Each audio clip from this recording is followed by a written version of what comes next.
Voilà, sans plus attendre, je laisse la place à Dominique Bourg.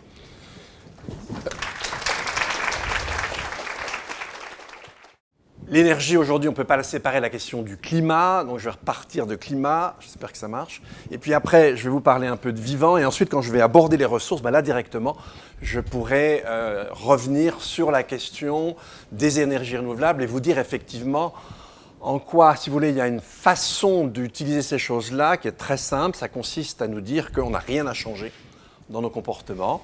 Il suffit qu'on change de source d'énergie pour qu'il n'y ait aucun problème. Et vous allez voir que c'est faux, d'une part déjà parce qu'il n'y a pas que le climat comme problème, les différents problèmes auxquels nous sommes confrontés sont interdépendants les uns des autres.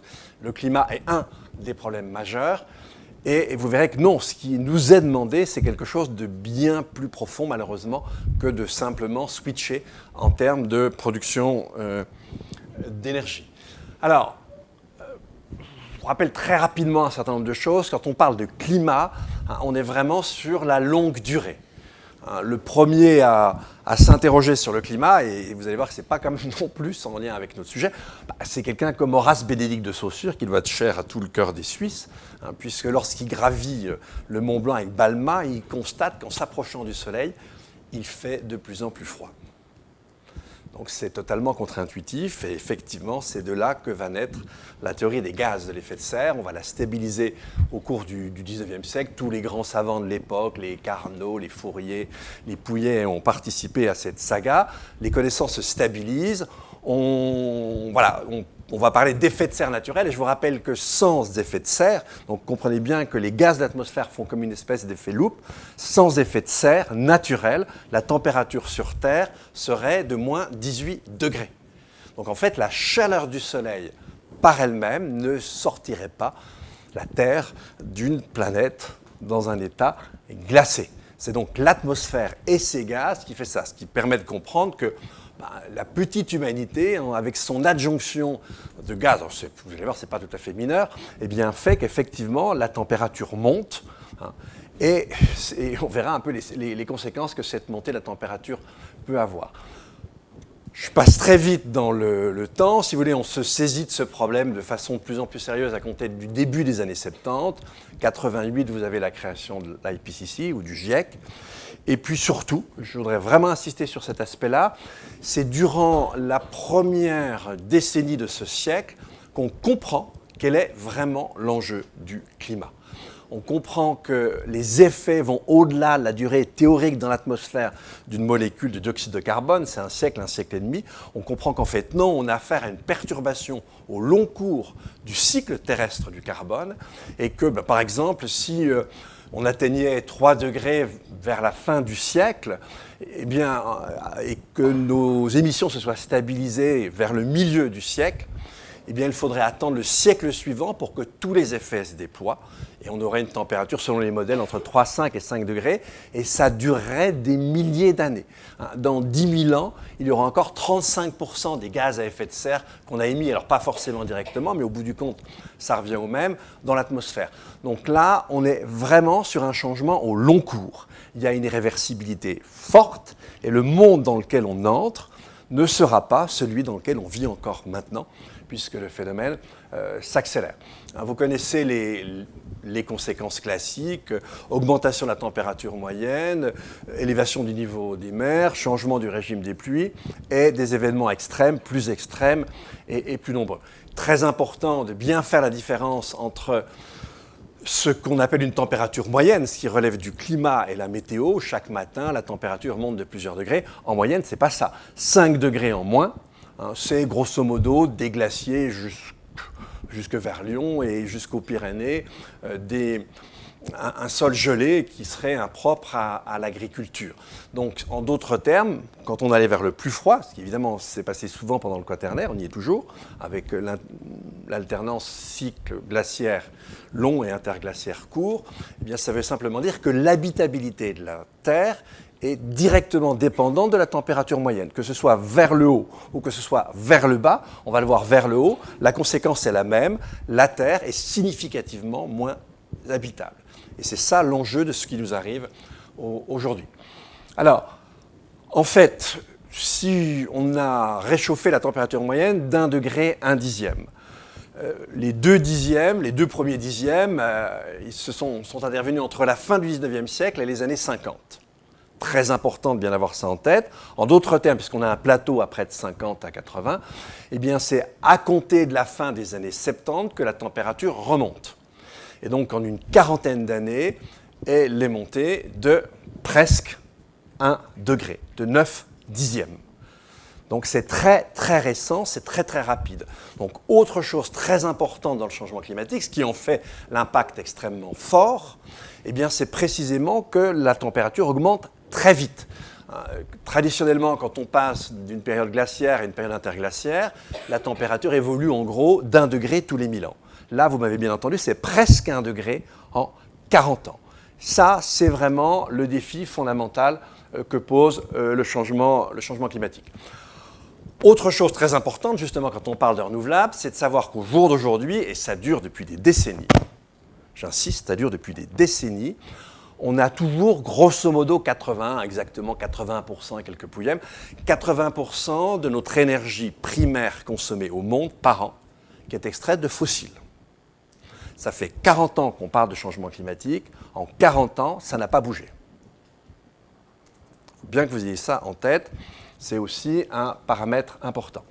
Alors, évidemment, l'évolution aujourd'hui dépasse tout ce à quoi on avait pu penser. Ça va beaucoup plus vite qu'on ne le croyait.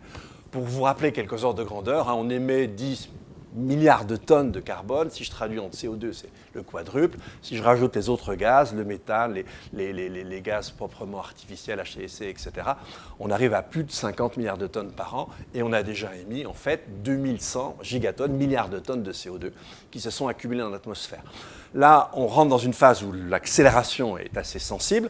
Les 5 dernières années ont été les 5 années les plus chaudes. Et surtout, ce qui est très étonnant, c'est ce qui s'est passé en 2018. Pour la première fois, on a eu des vagues de chaleur et des vagues de sécheresse dans tout l'hémisphère nord. Prenez par exemple un pays comme la Suède, qui a connu des incendies de forêt. C'est étonnant pour un pays comme la Suède, ça n'était jamais arrivé. Mais sachez que les Suédois ont dû tuer une grande partie de leur cheptel. Sécheresse, manque de nourriture. Ce n'est pas le Mali, c'est la Suède. Alors, ça ne nous empêche pas de continuer. Vous avez vu, tous les ans, les émissions mondiales augmentent. Et par exemple, dans un pays comme la France, qui était pourtant le pays de la COP21, elles étaient même plus importantes pour ce pays que l'augmentation mondiale. OK, on avance pour arriver vers nos choix. Alors, là, on commence à toucher un peu la question des renouvelables avec ce que nous a demandé le rapport du GIEC qui est sorti en octobre dernier, qui s'appelle le rapport SR15, c'est sur les 1,5 degrés. Alors déjà, première chose que vous devez savoir, c'est 1,5 degrés, c'est très sujet à caution.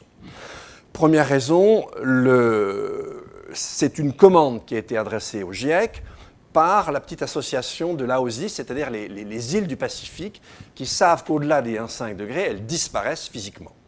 C'est la première fois dans l'histoire moderne qu'on verra des États dont la base physique disparaît là, sous les eaux. Donc évidemment, mettez-vous à leur place, eux, ils ont tout intérêt à ce qu'on n'augmente pas, qu'on ne dépasse pas les 1,5 degrés. Donc ils ont fait cette demande, le GIEC a répondu d'une façon quand même un peu, un peu cavalière d'une certaine manière. Tout simplement pourquoi ? Parce qu'en fait, dans les tuyaux, il y a déjà plus que 1,5 degrés.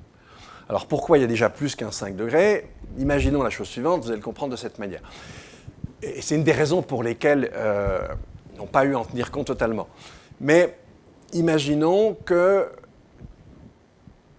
toute la population humaine se mette à hiberner à partir d'aujourd'hui. Donc, on se transforme tous en marmottes, on n'émet pas une goutte de carbone. Et on se retrouve 20 ans après. Vous allez me dire, génial, on a gagné 20 ans. Manque de bol, vous allez voir, ce n'est pas le cas. Premièrement, en fait, il y a tous les petits aérosols soufrés que, surtout en Inde et en Chine, on émet, c'est des polluants, à proprement parler. Et en fait, on les émet chaque jour, ils retombent chaque jour au sol, mais comme on les réémet en permanence, ils ont un effet de masquage de l'élévation de la température sur Terre, dû à cet effet de serre anthropique, vous l'avez vu, avec tout ce qu'on ajoute comme gaz à effet de serre dans l'atmosphère. Et en fait, il masque, alors il y a plusieurs chiffres dans la littérature, mais en tout cas, le chiffre qui semble le plus fiable, c'est 0,5 degrés. Donc imaginez qu'on qu'on hiberne. Et donc, au bout de quelques années, on va voir, il n'y aura plus aucun aérosol, après la nature réagit toujours avec un certain temps de latence. Quand on se réveille, on est déjà à 1,6 degré. Et ce n'est pas le tout. Comme en fait, vous avez vu que les dernières décennies, on a augmenté de 2 dixièmes par décennie, il faut que vous sachiez que la nature réagit, je viens de vous le dire, toujours avec un temps de latence. Et donc, en fait, la température d'aujourd'hui, c'est les émissions d'il y a 20 ans. Donc, la température dans 20 ans, c'est les émissions d'aujourd'hui. Ça nous fait 2 dixièmes par décade, ça nous fait 4 dixièmes en plus. 4 dixièmes plus 5 dixièmes, ça me fait 9, plus 1, ça me fait 2. Alors évidemment, on n'a pas tenu compte de ça. Dans le rapport précédent, on insistait bien sur l'inertie. Là, on l'a fait disparaître. Et puis, évidemment, on imagine que, en tout cas, pour ne pas dissuader des efforts, que, évidemment, ces aérosols vont continuer. Mais attention, il y a des politiques sanitaires pour les diminuer. Donc, on n'a pas pris ça en compte. Donc, mais peu importe. Ce qui est la chose importante, c'est d'essayer de ne pas excéder ces 2 degrés. Alors, qu'est-ce que je peux faire pour essayer de ne pas excéder ces 2 degrés? Et là, on va arriver aux sources de production d'énergie.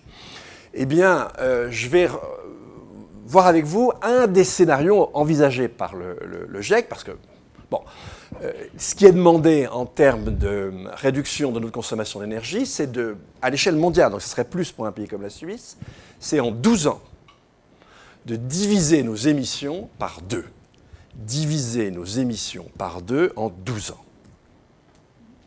Autant vous dire que c'est très très difficile et que ce n'est pas évident qu'on atteigne cet objectif. Alors, évidemment, comme les chances qu'on ne l'atteigne pas sont très fortes, on a imaginé autre chose. Et là, vous allez voir donc, en quoi, si vous voulez, la production d'énergie peut être contradictoire. Alors là, je vais vous parler d'une production renouvelable, qui n'est pas le solaire, qui n'est pas l'éolien, et ce qu'on appelle les émissions négatives. Alors ça veut dire quoi, ça? Eh bien, ça veut dire que ce qu'on préconise, c'est de produire en masse l'électricité sur Terre avec de la biomasse, des arbres à croissance rapide ou des plantes. Ces arbres et ces plantes sont transformés en combustible. Et l'astuce, c'est que, alors évidemment, en poussant, les arbres et les plantes absorbent du carbone de l'atmosphère, on est bien d'accord. Et l'idée, c'est précisément de ne pas le faire retourner dans l'atmosphère, auquel cas c'est neutre, hein, mais c'est en captant le carbone à la sortie des cheminées d'usine, de faire ce qu'on appelle des émissions négatives, c'est-à-dire qu'on a pompé dans l'atmosphère, quand ça sort à la cheminée d'usine, paf, on le capte, donc ça ne revient pas dans l'atmosphère. Donc j'ai bien des émissions négatives, j'ai des émissions que je retire à l'atmosphère. Ça a l'air génial comme idée. Pas tout à fait, vous allez voir. Alors, premièrement, déjà pas la difficulté, voyons déjà le bon côté des choses, c'est, je vous l'ai dit, aujourd'hui, dans l'atmosphère, si vous prenez là dehors un volume d'1 million de molécules d'air, vous avez 410 molécules de dioxyde de carbone. Donc, aller pomper ça, il faut s'appeler arbre ou plante. Sinon, c'est très très difficile. En revanche, quand ça sort de la cheminée, c'est concentré à 15%. Et donc là, c'est tout à fait sensé de le capter. Jusqu'à maintenant, tout paraît vraiment génial. Alors évidemment, transporter du gaz et le mettre quelque part, c'est difficile. Donc qu'est-ce qu'on va faire? On va liquéfier. Et puis une fois qu'on l'a liquéfié, on va transporter. On peut aussi solidifier puis faire des objets, mais si vous faites des objets avec ça, je ne vous dis pas ce que vous aurez dans votre salon. Hein. Alors, on va liquéfier et ensuite on va transporter d'anciens gisements. Ça a l'air génial comme truc. Eh bien, premièrement, déjà, vous mangez un tiers de l'électricité que vous avez produite. Deuxièmement, pour que ce système ait un sens, il faudrait qu'on arrive en quelques années, 10 ans maximum, à faire que toute la production d'électricité au monde se fasse en grande partie, jusqu'à 90-80%, avec de la biomasse. Et à ce niveau, aussi rapidement et aussi massif, je vous dis tout de suite, on ne sait pas faire. Et vous avez un problème de coordination qui est le même, à peu de choses près, que celui qu'on a lorsqu'on veut faire réduire les gens. Ensuite, on a un coût. Parce que cette électricité qu'on produit, en fait, elle est beaucoup plus chère qu'une électricité normale, puisqu'on capte le CO2. Et pour capter le CO2, il faut que vous compreniez que c'est un deuxième système industriel qu'on doit fabriquer. Et vous aurez des tuyaux partout. beaucoup plus efficace que faire ça avec des camions. Ensuite, vous allez le voir après, on va avoir un problème de production de nourriture dans les décennies qui viennent. Donc avec ce système-là, c'est des surfaces immenses qu'on alloue à la production d'énergie. Donc c'est renouvelable. C'est des plantes, ça repousse, ça repousse, ça repousse, c'est tout à fait renouvelable.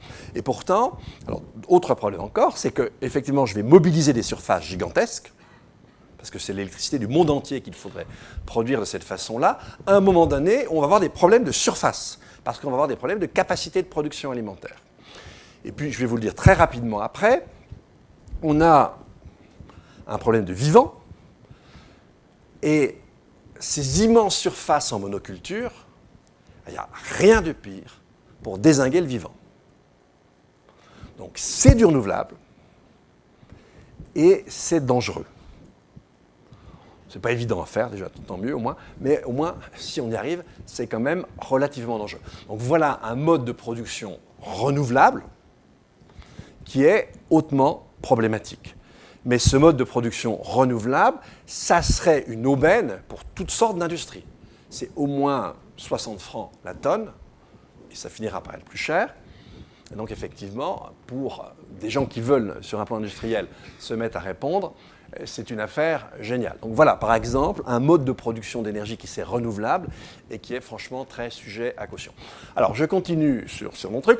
Je vous le disais, alors, je reviendrai sur les émissions tout à l'heure pour vous montrer qu'on ne peut pas les faire avec des techniques, qu'on doit les faire avec des comportements et que ce n'est pas évident. Je vous dirai ça après. Là, je reviens à mon phénomène. J'aime bien toujours donner ces chiffres-là parce qu'ils sont intéressants. Les États-Unis, comme c'est un pays où il y a beaucoup d'infrastructures, c'est un pays riche, enfin jusqu'à preuve du contraire, eh bien, en fait, c'est un pays qui est très vulnérable aux aléas naturels, et notamment aux inondations, aux incendies, aux sécheresses et surtout aux cyclones. Et donc, le coût moyen de ces aléas naturels était de 3 milliards de dollars dans les années 80. D'accord ? On est passé à 20 dans la première décennie de ce siècle. On est passé à 40 dans la première moitié de la deuxième décennie du siècle dans laquelle nous sommes encore. 40, pensez par exemple à Sandy, octobre 2013, donc un cyclone qui touche le New Jersey et New York, et vous avez une partie de la ville de New York qui est complètement inondée. Quand vous inondez une ville aujourd'hui, toutes les infrastructures électriques et électroniques sont au sol, ça coûte un argent monstre. La France a fait le calcul, si Paris connaissait une inondation équivalente à celle du début du XXe siècle, ça serait 28% du PIB. Donc une inondation aujourd'hui, le coût est vraiment gigantesque. Donc vous avez eu Harvey, vous imaginez bien que l'an dernier, avec les incendies en Californie qui ont été plus violents que ceux des années d'avant, on va sans doute pas redescendre. Donc on voit là, au travers des aléas naturels, comment on voit apparaître, on voit les conséquences de ces dixièmes de température qui filent vers le haut de façon très très concrète. Autre surprise qu'on a eue, c'est par exemple l'Antarctique. Si vous lisez la littérature des sciences du climat, fin des années 90, début des années 2000, la fonte de l'Antarctique, c'est quelque chose qu'on envisage au mieux, tout à la fin du XXIe siècle. Mais bien entendu, on imagine ça à la fin du XXIe siècle. Encore, vous pouvez trouver ça dans la littérature au début des années 2010, on pense encore qu'une partie de l'Antarctique, au contraire, forme plus de glace. Pour que vous compreniez bien, la température de l'Arctique, c'est en général moins 20, l'Antarctique, moins 50. Donc quand ça fond, là où la température moyenne est de moins 50, ça commence à faire mal. Et donc là, effectivement, on a, alors surtout la partie ouest de l'Antarctique avec une perte glaciaire très importante, mais on a des points de perte glaciaire non négligeables déjà maintenant au sud et des tout petites touches au nord. Donc là, c'est le massif lui-même qui commence à être attaqué. Vous avez peut-être vu ça dans la presse il y a un mois ou deux. Il y a l'immense plaque de Thwaites, 600 km de long, 120 de large et 1 ou 2, je ne sais plus, ou 3 d'épaisseur, qui se détache. Et donc, quand elle se sera détachée, vous avez les glaciers qui, eux, sont à l'aplomb de la mer, plus rien ne les retiendra, et on devrait avoir un phénomène de débâcle glaciaire. On ne sait pas modéliser les grosses masses glaciaires, donc on ne sait pas à quel rythme ça va aller, mais en tout cas, on ne s'attendait pas à ça avant un sacré bout de temps. C'est arrivé dans le passé de la Terre, en revanche. Et puis, évidemment, ça renvoie à ce que je vous ai dit tout à l'heure pour la capacité de production alimentaire. Évidemment, plus la température moyenne augmente. Pendant très longtemps, on a pensé que ça serait, si vous voulez, que les effets négatifs du changement climatique seraient compensés par le fait que le CO2, c'est un fertilisant. Donc, normalement, les plantes sont à la fête. Pas tant que ça. Hein. Et on s'aperçoit que chaque fois qu'on a une période caniculaire, accompagnée d'une sécheresse, pour les céréales, les rendements chutent plutôt vers les 40% que vers les 20%. Ça aussi, selon les types de plantes, mais on est plutôt vers les 40%. Et on est au début du changement climatique. En plus, on sait que, par exemple, vous avez certains ravageurs, quand on arrive au tunnel, au-dessus du tunnel de variation de la température à laquelle ils sont adaptés, ça booste leur appétit. Le manque de bol, c'est plutôt les ravageurs des régions tempérées. On a montré plein de choses auxquelles on n'avait absolument pas pensé, qui montrent qu'en fait, le côté très fragilisant des changements actuels, sans parler du vivant, j'y reviendrai tout à l'heure, font que nos capacités de production alimentaire, ne serait-ce qu'en raison du climat, vous aurez tout à l'heure une autre raison, vont chuter. La FAO a fait une sorte d'avertissement mondial, là, il y a quelques semaines. Alors, autre chose encore, donc ça c'est le point noir et le plus important du fait que, évidemment, ce que signifie le changement climatique, outre ce que vous avez vu là, c'est-à-dire les effets des événements extrêmes, les événements extrêmes, la baisse des capacités de production alimentaire, ça vous fait aisément comprendre qu'on est dans une dynamique, si vous voulez, de déstabilisation, de dégradation des conditions d'habilité pour l'espèce humaine et les autres espèces de la Terre. C'est ça le changement climatique. D'accord ? Et si on monte dans les extrêmes, c'est-à-dire que 3,7 à la fin du siècle, c'est la trajectoire sur laquelle on est maintenant. Eh bien, si on va jusqu'au bout dans cette trajectoire de folie, ça vous donnerait par exemple pour l'Est de la France une montée de la température qui pourrait atteindre 55 degrés. Ça veut dire que la température estivale serait en moyenne supérieure à 40 degrés. Je vous rappelle que toutes les plantes cessent leur photosynthèse entre 40 et 45 degrés. Que les céréales, quand on monte dans les 30 degrés, eh bien, captent de moins en moins d'énergie. Et le peu d'énergie qu'elles parviennent à capter ne va pas dans les graines, évidemment, mais dans les racines. Si vous regardez du côté... si vous regardez les régions du monde très nombreuses où vous avez une grande humidité et de la chaleur, si vous ajoutez à cette humidité quelques degrés de chaleur, eh bien, vous arrivez à un niveau où les capacités de régulation thermique du corps humain sont saturées, et c'est donc des régions où on ne peut plus habiter. On crève. On peut y rester. Donc, voilà, ça c'est pour vous montrer Harvey. Et puis autre chose, quand je vous ai dit que ça va très vite et qu'on est complètement dépassé par la vitesse, je trouve que cette image est vraiment géniale. Là, c'est une modélisation d'un cyclone qui s'est produit, le cyclone Ophélia, en octobre 2017. En fait, ça s'arrête à cette latitude. Le cyclone, lui, va jusqu'en haut de la Norvège. Et vous n'aviez aucun modèle au monde qui était capable, aucun logiciel si vous voulez, qui était capable de modéliser ce cyclone. Parce qu'il nous paraissait totalement impossible qu'un cyclone monte aussi haut en latitude.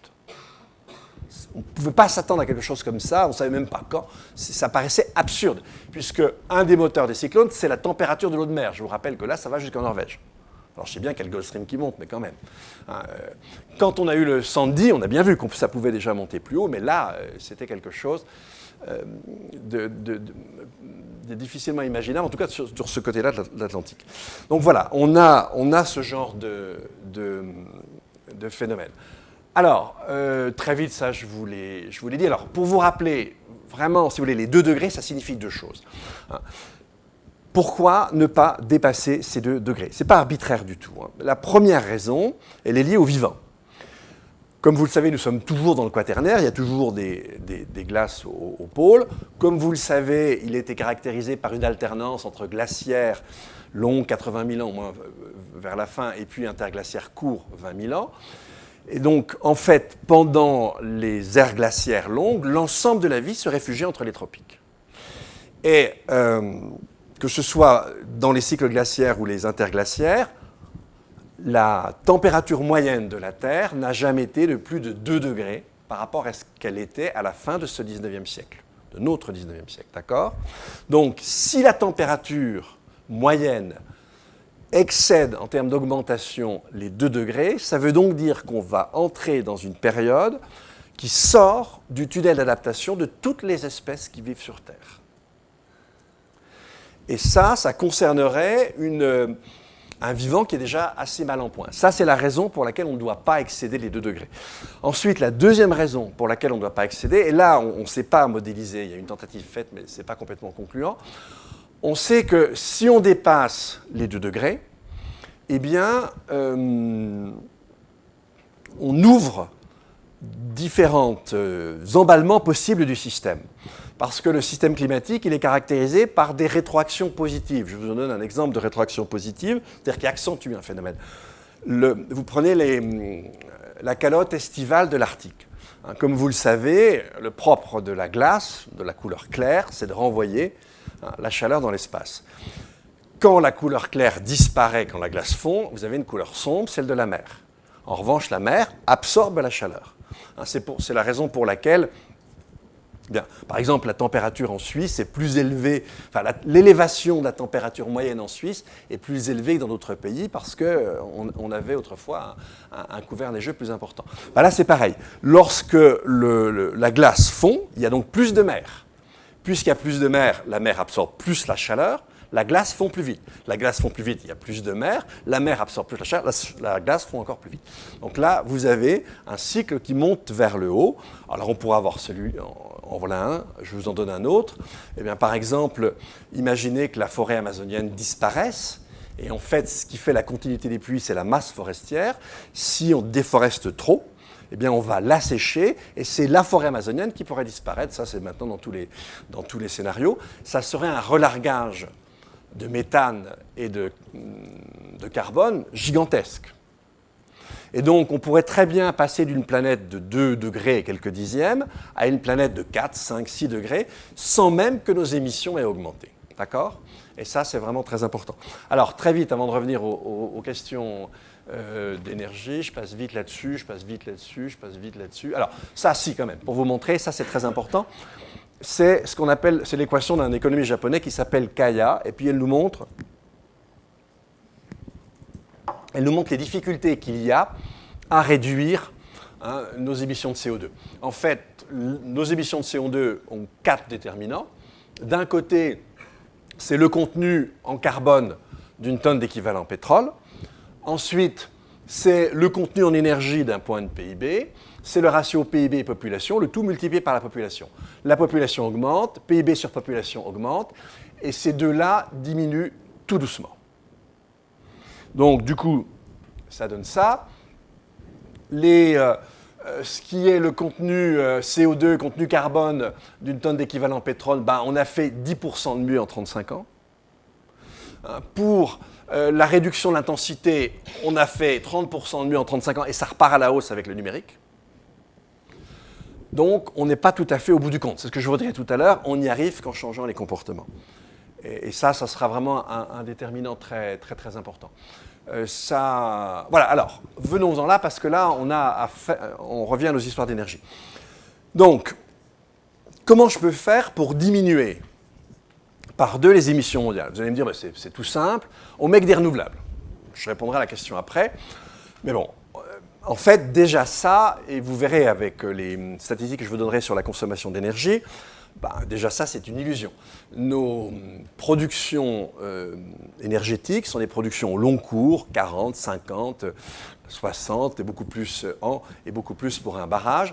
Elles sont très très coûteuses, on les rentabilise au temps long. Donc en 12 ans, changer toute la production énergétique au monde, ça, n'y comptez pas, ça ne se fera évidemment jamais. Alors vous allez me dire, mais bon, c'est pas grave, on investit quand même pour le futur, on va le faire, on va coller de l'éolien et du photovoltaïque partout, et puis on va par exemple changer, parce que ça peut se faire assez plus rapidement. Je suis sûr que parmi vous, il y en a plein qui sont chauffés au fioul. On va changer les centrales de chauffage au fioul. On va mettre des centrales, on va mettre, je sais pas moi, des pompes à chaleur, des machins électriques. Bon, ok. Alors, ce que je peux vous dire, c'est là où ça se fait. Écoutez bien ce que je vais vous dire, c'est très sympa, mais là où ça se fait, on a un retour d'expérience très important avec tous les écoquartiers. Alors, il y a quand même 2 sortes d'écoquartiers. Il y a l'écoquartier de militants. Celui-là est pas mal. Mais il y a l'écoquartier classique. J'arrive dans mon nouvel appartement. Je gagne 250 francs par mois. Qu'est-ce que je fais? Je change de bagnole, j'achète une télé plus grosse, je me paye un frigo américain et je vais aux Bahamas. Et donc, je peux vous dire qu'en général, ça se passe comme ça, et qu'en fait, au bout du compte, il aurait mieux valu laisser tous ces gens-là dans leur passoire thermique, parce qu'ils consomment encore plus d'énergie quand on les colle dans un habitat isolé. Encore une fois, si je ne touche pas les comportements, je n'arrive pas à grand-chose.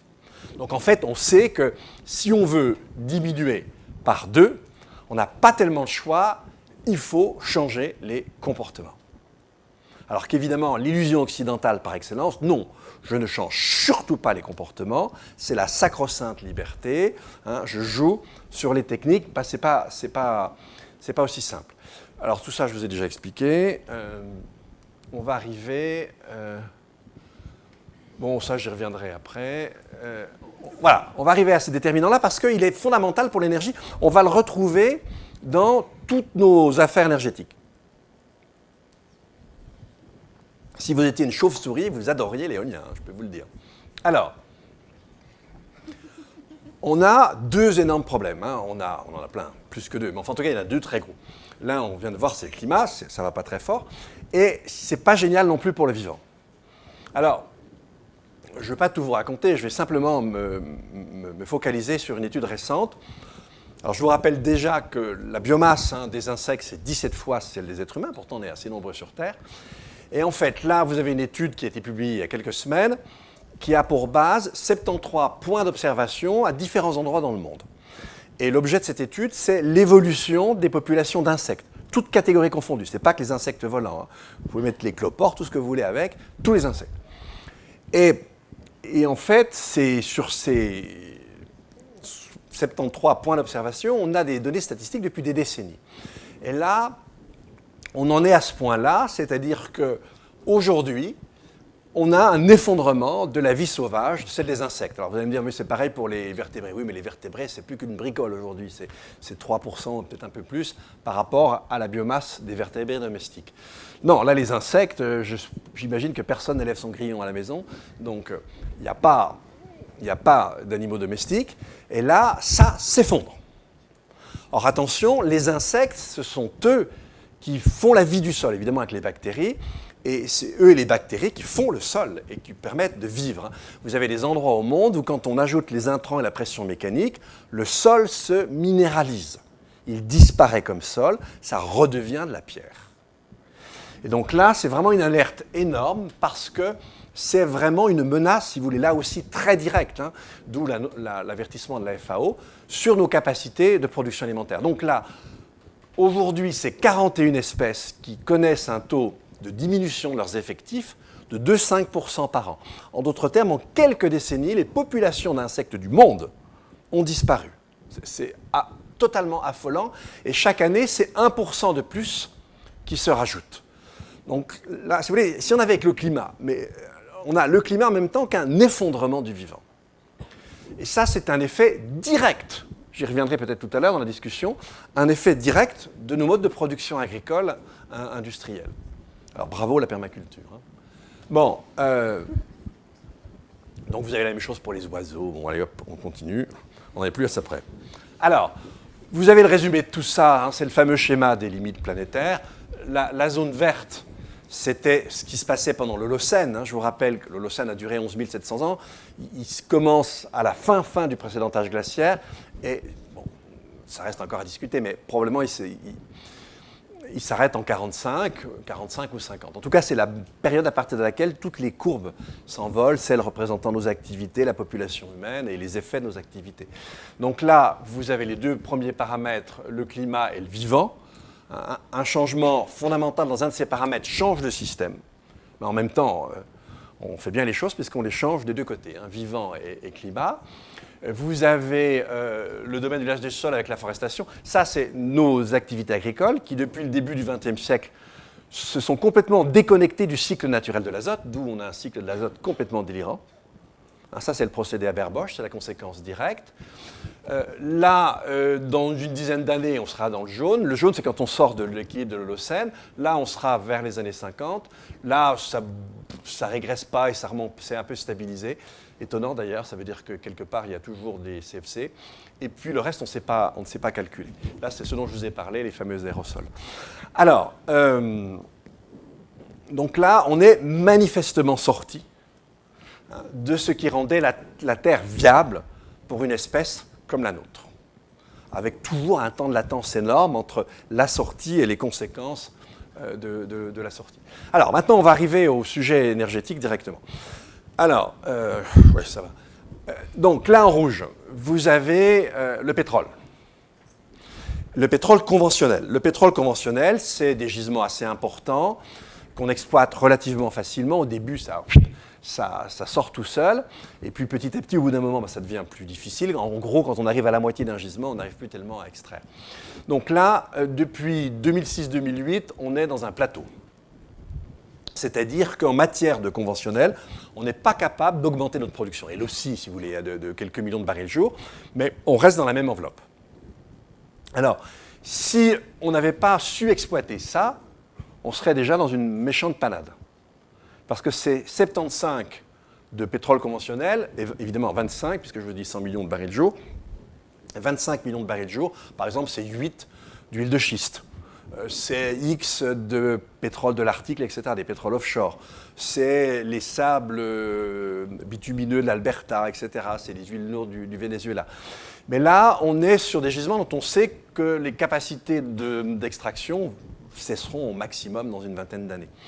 Et donc, si jamais on devait redescendre, si ce schéma était juste, eh bien, la rapidité avec laquelle on redescendrait en termes de disponibilité par jour de pétrole serait plus forte que même le plus vigoureux des scénarios du GIEC de redescendre de la consommation de fossiles. Donc, vous allez dire, mais ça c'est génial, parce qu'au moins on fera moins de bêtises, on émettra moins. Oui, mais ça va très très vite. Et ça, c'est ce qui nous permet de nous adapter. Compliqué, pas aussi simple. Donc, on en est là pour le conventionnel. Alors maintenant, regardez le schéma suivant, il est vraiment très important. Là, vous avez les ENR. Donc, si vous pensez que ça doit dire ça en 12 ans, je vous conseille d'aller consulter un psychiatre assez rapidement. Votre cas est grave. Donc, non, ça, c'est pas possible. Mais vous imaginez bien. Alors, c'est non seulement un peu pas possible, mais en plus, si je dois faire ça avec ça, sans ça, je veux dire, si je fais ça, sans ça, waouh! Alors là, ça devient difficile. Je vais vous parler d'une étude qui n'est pas encore publiée, mais qui va sortir très prochainement. Et pour moi, je suis parrain de l'étude, donc je ne vais pas vous dire qu'elle est mauvaise. Et elle a vraiment été faite avec un très très grand sérieux, et sur les très grosses éoliennes. Les éoliennes, 4 mégas, 4-5 mégas, vous avez déjà un socle de 1000 tonnes de béton. Déjà, vous savez que le béton, le ciment, c'est ce qu'il y a de plus émetteur. Et en plus, il faut l'acheminer par éolienne. C'est énorme. Vous avez un mât de 120 mètres, voire plus, des pales d'au moins 80. Vous imaginez ce que ça signifie en acier. Et puis évidemment, dans la turbine, eh bien, vous avez du néodyme, du dysprosium, c'est-à-dire c'est des métaux semi-précieux qu'on ne peut pas aller chercher pour eux-mêmes, qui sont des coproduits d'autres métaux qu'on va exploiter.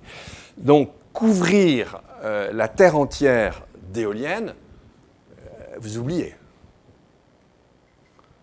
Ce n'est pas possible. Ça a été calculé dans la littérature, dans les années 2000-2005. On n'aurait pas les matériaux pour. Déjà.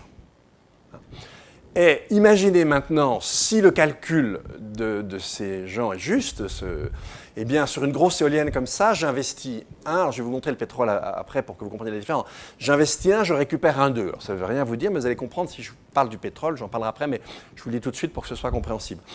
Il y a 30 ans, dans les grands champs pétroliers classiques, quand j'investissais un baril, j'en retirais 100. Donc vous voyez, vous avez un retour sur investissement énergétique qui est énorme. J'investis 1, je retire 100. Hein, si ça pouvait être pareil pour vos examens, vous seriez tous là au-dessus des arbres.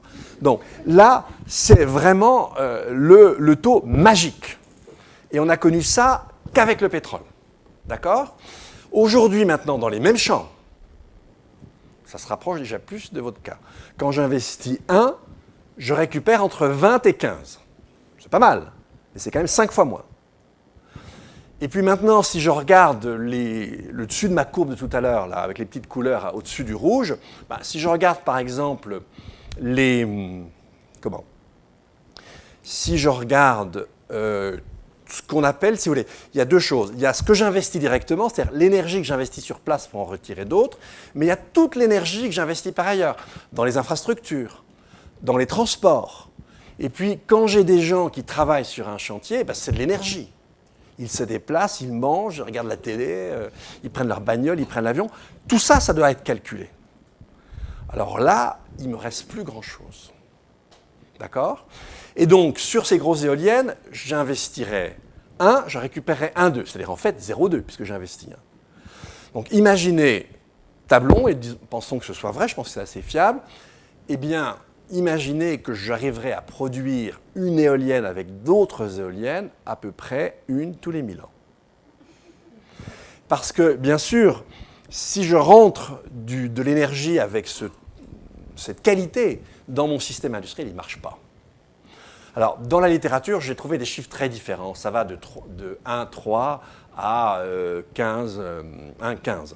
Très difficile à calculer parce qu'il faut prendre en compte tous les salariés pour qu'il y ait l'énergie disponible pour les autres salariés, etc. Ce sont des calculs hyper complexes. En tout cas, il est probable qu'on ne soit pas très loin du taux moyen d'investissement énergétique que peut tolérer un système industriel. On perd de l'énergie dans les transports, puis surtout on convertit les énergies parfois plusieurs fois. Comme vous le savez, c'est Carnot, c'est jamais égal à 1. Donc à chaque conversion, on perd une part. C'est-à-dire que si j'entre dans un système, une énergie avec une qualité aussi basse, je ne le fais pas tourner. Ça, en gros, c'est un taux à peu près proche de celui que j'avais quand j'utilisais des bœufs ou des chevaux. Vous avez remarqué qu'on n'augmentait pas sa quantité de bœufs aussi facilement que ça. Ça serait à peu près la même chose. D'accord? Alors maintenant, si je regarde du côté des panneaux solaires, c'est un peu mieux. Alors c'est une moyenne, et je ne sais même pas si c'est du ROI strict ou si c'est du étendu. À mon avis, c'est du strict, parce que ça se calcule plus facilement. Quand j'investis 1 aujourd'hui, je récupère 8. Et à la différence d'éolien, ce n'est pas une technique qui est arrivée à maturation. On pense qu'on va faire beaucoup mieux. On pense que dans une quinzaine d'années, on sera à 15, et dans une trentaine d'années, on sera à 30, et que là, on arrivera à la maturité de la technique. Un 30, c'est déjà pas mal. Simplement, le problème, c'est que même s'il y en a de moins en moins, il reste quand même encore dans ces panneaux des métaux semi-précieux. Donc, ils ont un coût, eux aussi. Donc, en fait, si vous voulez, le coût des renouvelables, la mesure essentielle, la mesure la plus importante, c'est dans le taux. C'est dans le taux de retour sur investissement. Plus le taux de retour sur investissement est faible, évidemment, plus c'est problématique par rapport à une société comme la nôtre. Ensuite, après, c'est la dépendance. C'est la dépendance. Et là, ça va varier le taux.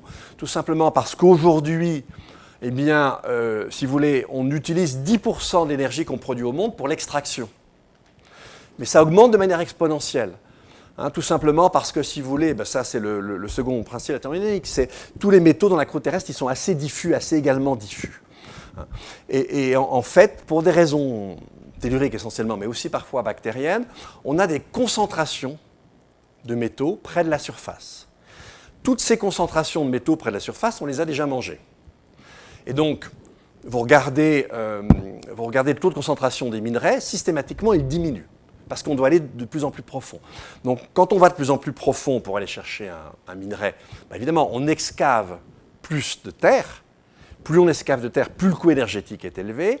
Et comme en plus la concentration du minerai elle-même diminue, eh bien, je dois encore extraire plus pour avoir une quantité égale de minerai. Donc voilà deux raisons qui s'accumulent d'augmentation des terres que je dois extraire.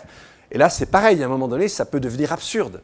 Et donc, quand on parle du ROI de l'éolien ou du solaire, attention, OK, aujourd'hui, avec le coût d'extraction des minéraux. Mais on sait que c'est un coût qui augmente. Donc de ce côté-là, le ROI va diminuer, il faut faire très attention. Ensuite, on a un autre problème. Alors, le solaire, si vous mettez ça sur des toits, ce n'est pas un problème, mais quand vous faites des centrales solaires, des centrales au sol, alors pas du solaire à concentration, parce que là, vous pouvez produire pas mal d'énergie sur une surface plus petite, mais du solaire photovoltaïque, là aussi, vous retrouvez le problème de la concurrence des sols. Pour l'éolien, ça dépend où vous le mettez. Il faut éviter les couloirs de migration, il faut éviter les endroits où il y a trop de chauves-souris. Il faut faire très attention aux endroits où on place l'éolien. Après, vous pouvez aller regarder, alors un autre facteur limitant, c'est le cuivre. En fait, plusieurs papiers dans la littérature dans les années jusque 2010, j'en ai pas revu de nouveaux calculs, mais ce que j'avais lu à l'époque, c'est qu'on n'aurait pas assez de cuivre pour avoir un réseau de distribution de l'électricité équivalent à celui qu'on connaît ici en Suisse dans la totalité du monde. À l'époque, on calculait ça avec 8 milliards d'habitants, on sera probablement 10. Donc ça, c'est un autre facteur limitant. Donc vous voyez donc que les énergies dites renouvelables, elles ne sont pas, enfin si vous voulez, elles sont renouvelables sur une section courte, elles posent des problèmes en termes de dépendance aux métaux, en termes de dépendance à l'énergie elle-même, puisqu'elles ont un taux de retour qui est très très faible. Vous ne pouvez pas avoir une société avec la même consommation d'énergie avec les renouvelables tels qu'on les connaît. Sur le temps long. Maintenant, pour la période courte, des 12 ans, ça c'est clair que ce que peuvent donner les renouvelables, c'est vraiment peanuts. Parce que là, le temps est très court. D'accord ? Donc, de toute façon, sur le temps long, on ne peut pas substituer par des renouvelables la gabegie énergétique que l'on connaît aujourd'hui. Et puis, pour la période décisive, celle durant laquelle, les 12 ans que nous avons devant nous, pour réduire à l'échelle mondiale, donc plus pour la Suisse, nos émissions, là, je vous l'ai dit, les techniques vont être de très peu de secours. Elles peuvent être intéressantes à plus long terme, avec les limites que je viens d'indiquer.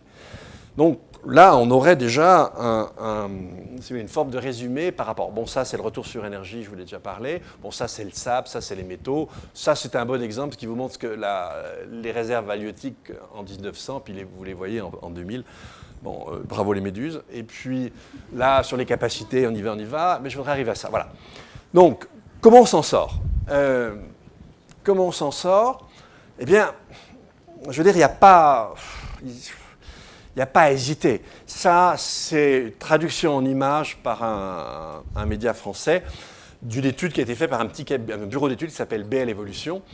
Ils ont pris au sérieux le GIEC, là ils sont mis sur un scénario à 63%, mais de toute façon, même pour la France, ça serait plus, et pour la Suisse, encore pire.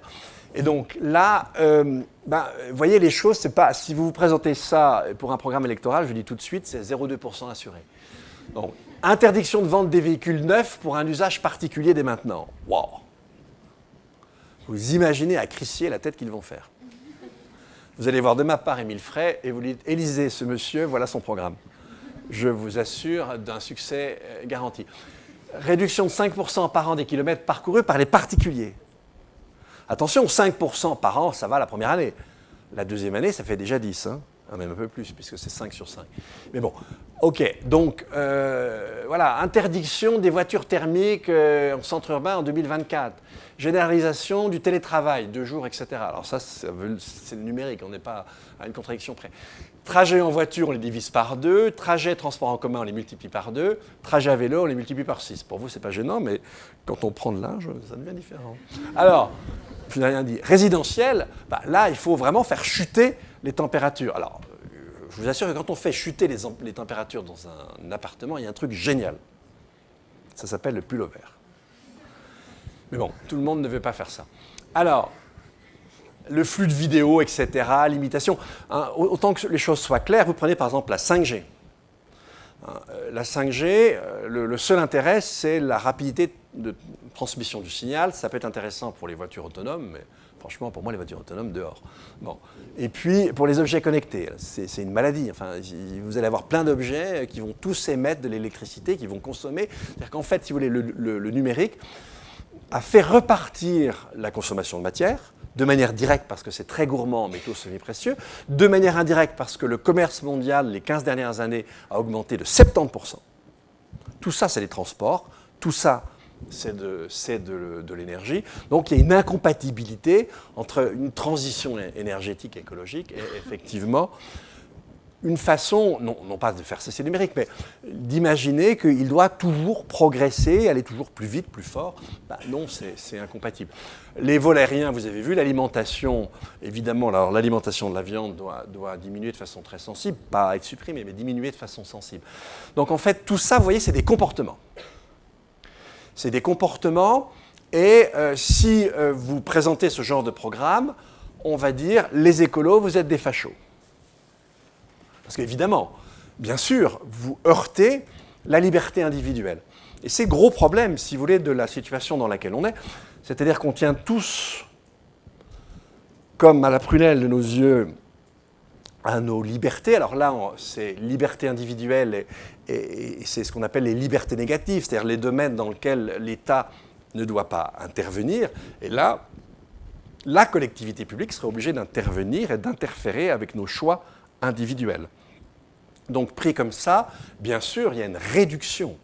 En fait, ce qui est incompatible avec l'écologie, pour ça que si certains parmi vous sont chez les Verts libéraux, bravo, la contradiction. Mais en fait, si vous voulez, le problème, c'est que nos modes de vie, et évidemment c'est intime un mode de vie, mais nos modes de vie, qu'on le veuille ou non, ont un impact en termes de flux de matière, en termes de flux d'énergie. Et je reprends le problème dans sa globalité. Vous comprenez bien la différence entre les choses. Vous avez vu, on a un problème de ressources. Je ne vais pas parler du problème de pollution, il existe, mais il est mineur. Hein, non, il est mineur. Pas en soi il est grave, les problèmes de santé sont bien sûr très graves, mais il est mineur en importance par rapport aux autres problèmes. Les problèmes de pollution, c'est surtout des problèmes qui vont nous affecter de manière sanitaire, d'accord ? Mais vous l'avez vu tout à l'heure, pour les 8 limites planétaires, je fais exprès de dire 8 et pas 9, et encore, même pas 8, 7, parce que les nouvelles entités, c'est plutôt de la pollution.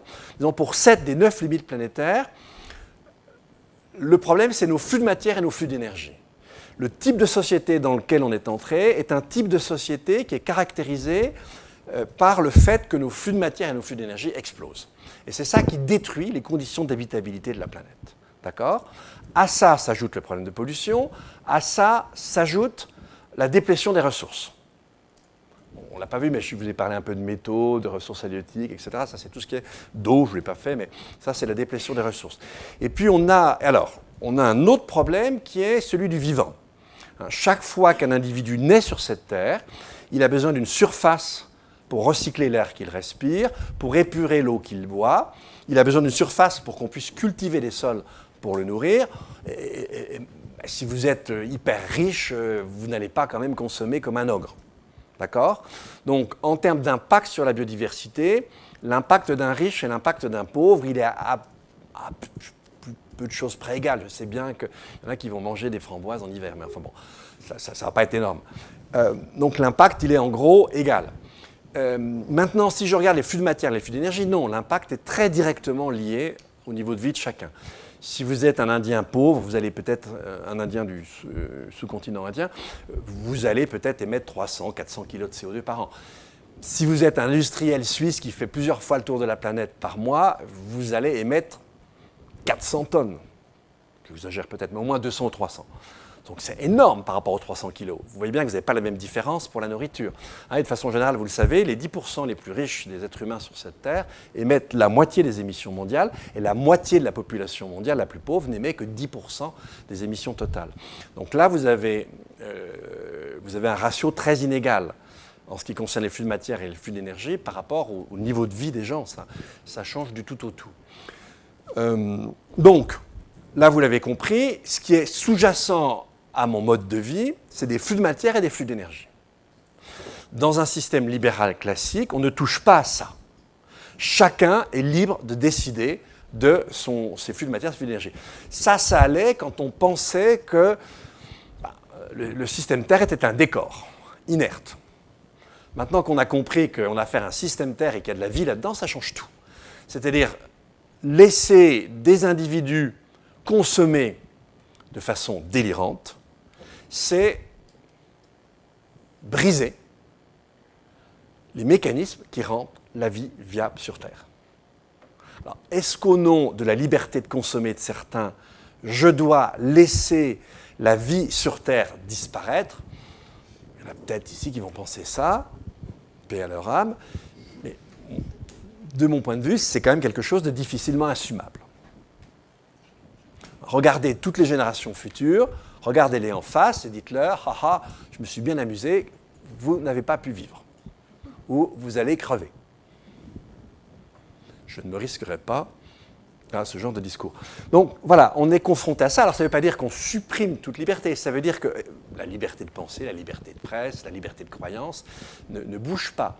Mais toutes nos libertés qui ont un impact matériel, à partir du moment où on est devenu obèse, en termes de flux de matière et de flux d'énergie, je vous rappelle que si vous prenez un avion de ligne Airbus, parce que Boeing aujourd'hui on ne sait pas s'il va arriver, mais un Airbus, je fais partir du Caire, je le fais arriver à Seattle. Il a consommé autant d'énergie que ce qui avait été nécessaire pour produire toutes les grandes pyramides de Gizeh.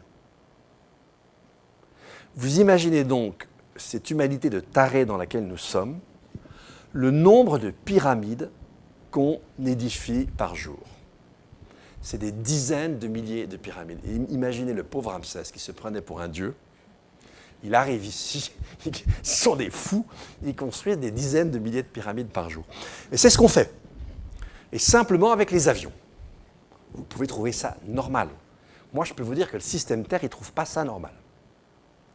Il commence à nous le faire payer et il va nous faire payer de plus en plus cher. Donc, je suis désolé, mais il n'y a que ça à faire. Alors, si je le fais tout seul dans mon coin, c'est l'horreur. Mais si vous le faites avec moi, ça, c'est déjà beaucoup mieux. L'effort est beaucoup plus facile. Et puis, une fois qu'on est habitué à le faire, il n'y a plus de problème.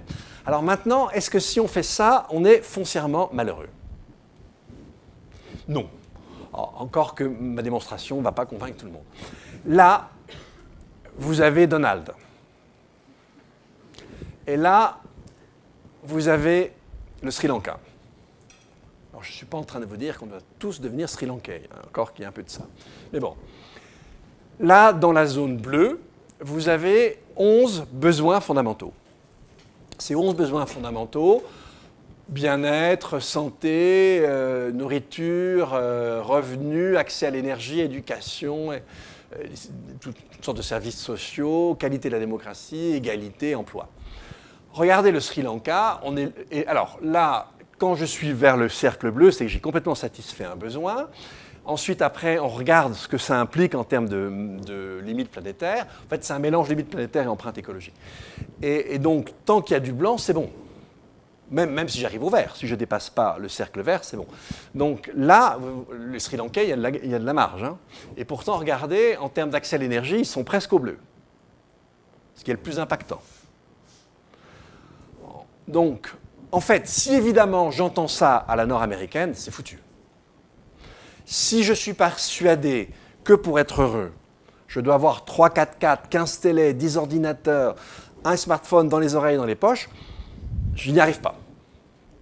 Si en fait j'ai une compréhension plus raisonnable de mon niveau de vie, alors là, il n'y a aucun problème. Et vous savez, tous les travaux qu'on a faits en termes de bien-être, on voit que les déterminants, à partir du moment où il y a un confort matériel minimal, évidemment, si vous vous angoissez tous les matins pour savoir ce que vous allez manger à midi et le soir, ça ne va pas marcher. Mais si vous avez un confort matériel minimal, les déterminants du bien-être ne sont pas matériels.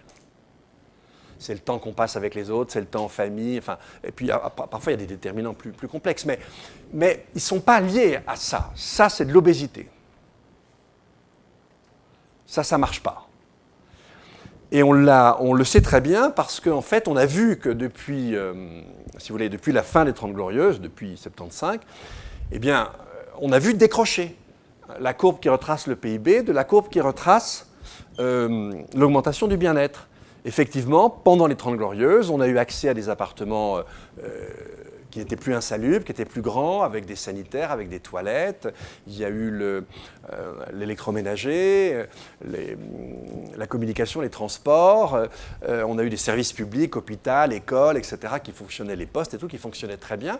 Et donc, il y a eu vraiment un sentiment très clair dans la population d'augmentation du bien-être. Et à partir du moment où on a satisfait un certain nombre de besoins matériels fondamentaux, ben, c'était fini. Mais évidemment, l'industrie, elle ne l'entend pas comme ça. Que la chose soit claire. Et c'est ce qui faisait que la notion de développement durable était absurde. En fait, si vous voulez, ce qu'on appelle la croissance économique dans nos pays, eh bien, c'est nécessairement une substitution par l'industrie de services techniques marchands à des activités sociales qui étaient spontanées ou des mécanismes naturels, donc par définition spontanés. Je vais vous donner un exemple très clair, c'est ce qui s'est passé avec l'agriculture. Et donc là, vous voyez bien que la croissance économique, c'est nécessairement la destruction de la nature. Là, j'ai fait une allusion tout à l'heure, dès le début du XXe siècle, on s'est émancipé du cycle naturel de l'azote. On a réussi à synthétiser l'azote de l'air et on n'avait plus besoin des bactéries du sol, des champignons, etc. Ça suffisait. On pouvait nous-mêmes mettre de l'azote dans les terres. C'est les engrais. Ensuite, avec la révolution verte des années 50, on n'avait plus besoin des haies, des écosystèmes, etc. On n'avait plus besoin de certaines qualités du sol. Et d'ailleurs, un sol pauvre, par exemple comme celui de la Champagne-Pouilleuse, c'était beaucoup mieux pour tout ce qui est intrant. Et les pesticides nous ont débarrassés, entre guillemets, du vivant. Et puis ensuite, on est passé aux OGM. Ben là, avant, pour faire évoluer une plante, on les faisait par croisement, on se servait de la reproduction naturelle.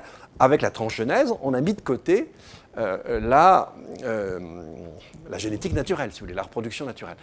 Et puis ensuite, ben maintenant, on veut vous faire manger la viande de synthèse. C'est pareil, allez hop, allez, nouveau pan qu'on artificialise. Ça, c'est le propre même de la croissance. La croissance, c'est nécessairement la destruction du capital naturel. Et ce n'est pas moi qui vous le dis, c'est même les économistes néoclassiques. Ils disent, ben oui, effectivement, les activités économiques font qu'on détruit du capital naturel. Simplement, ces gogos nous disent qu'on peut substituer au capital naturel du capital reproductible. Alors, je vais vous en donner la preuve que ça marche très bien. On n'est plus très loin de rendre la... J'exagère à peine, mais on est quand même bien en voie. De rendre la Terre non vivante. Quelle est la solution de l'industrie quand la Terre sera morte et qu'on ne sera plus capable de la rendre vivante? C'est de nous emmener sur Mars, c'est-à-dire une planète qui est déjà morte. Imaginez l'intelligence de ces gens. Donc, il y a un problème, d'accord? Et il n'y a pas de conciliation possible. En tout cas, ce type d'industrie et cette croissance est incompatible avec le cercle vert, que vous le vouliez ou non. Et c'est là le défi dans lequel on est. Parce que, ok, je suis persuadé de ça et je veux le faire.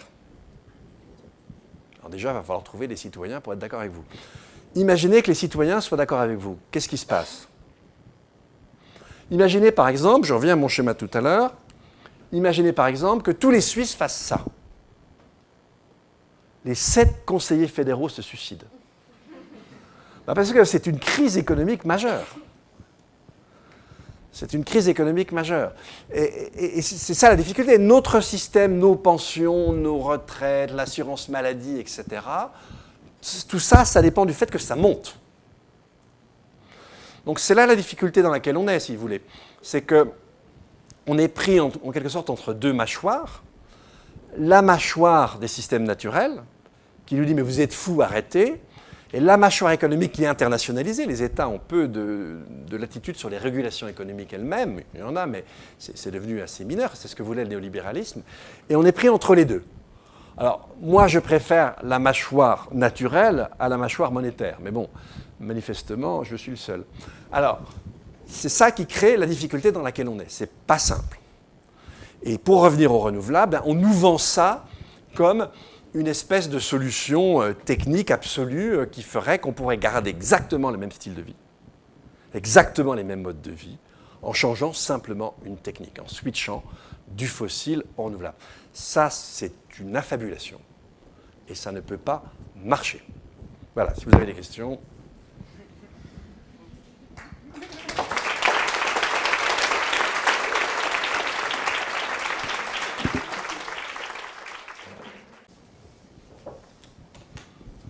Merci beaucoup.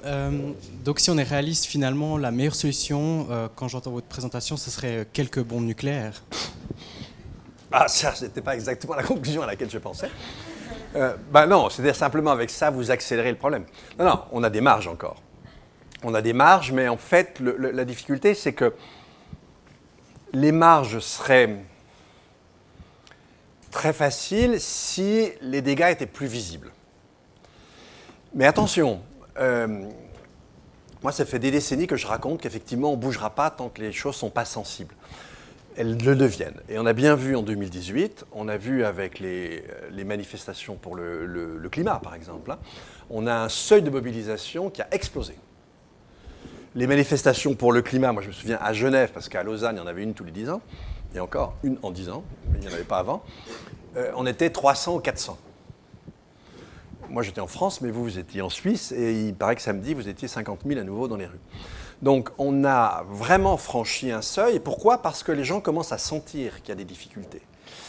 Quand on voit, alors en Suisse peut-être un peu moins, mais dans d'autres pays c'est plus fort, quand on voit le taux de pénétration d'une idée comme celle de la collapsologie, c'est assez intéressant. Et on la voit se diffuser dans des milieux dans lesquels on aurait pu penser plutôt a priori que ça n'était pas possible. Donc non, on a un taux de mobilisation qui augmente, mais qui reste encore minoritaire. Mais ce que je sais me fait dire que le côté sensible et l'impact des difficultés va croître dans la décennie qui vient. Alors après, est-ce qu'on va bouger, est-ce qu'on ne va pas bouger, etc. Je ne suis pas Madame Soleil. Mais, si vous voulez, oui, le côté grave, c'est qu'on a effectivement 10-12 ans pour, disons, éviter de prendre le risque d'avoir, je ne dirais pas que la dérive climatique, parce que ce qui se passe sur l'entomofaune, ce n'est pas plus rassurant, c'est même plus inquiétant. Donc voilà, on a 10 ans pour changer. Alors, il y a des choses qui sont quand même bizarres. On pourrait au moins changer sur le plan agricole. Hein, si vous regardez, alors bon, la permaculture, c'est plutôt maraîchage, c'est plutôt délicat ailleurs, mais l'agroécologie, les principes sont un peu voisins. Ça, c'est quand même relativement au point. Et l'intérêt de l'agroécologie, c'est que vous régénérez les sols. Donc c'est fondamental. On a vraiment la possibilité, si on prenait les choses à bras-le-corps aujourd'hui, on aurait vraiment la possibilité pour très fortement ralentir les dégradations. On n'empêcherait pas l'anthropocène, hein, on sera aux 2 degrés, etc. Mais disons, on rendrait improbable, si vous voulez, d'arriver vers une planète, franchement, où les zones d'habitabilité seraient sensiblement réduites. On éviterait ça. C'est majeur. Ça, on en a la possibilité. Est-ce qu'on va le faire ? Est-ce qu'on va le faire à temps ? Je ne le sais pas. Mais en tout cas, il ne faut surtout pas se dire maintenant qu'on n'y arrivera pas. Parce qu'à ce moment-là, voilà, effectivement, vous avez raison. Alors, évitez la bombe nucléaire, mais allez dans le lac. Hein, bon. Vous donnerez la nourriture aux perches, c'est pas plus mal. Bon. Otto Kölbl, Université Lausanne. Je vous remercie pour cette présentation. Donc, je partage entièrement avec vous tout l'alarmisme par rapport aux problèmes qu'on a.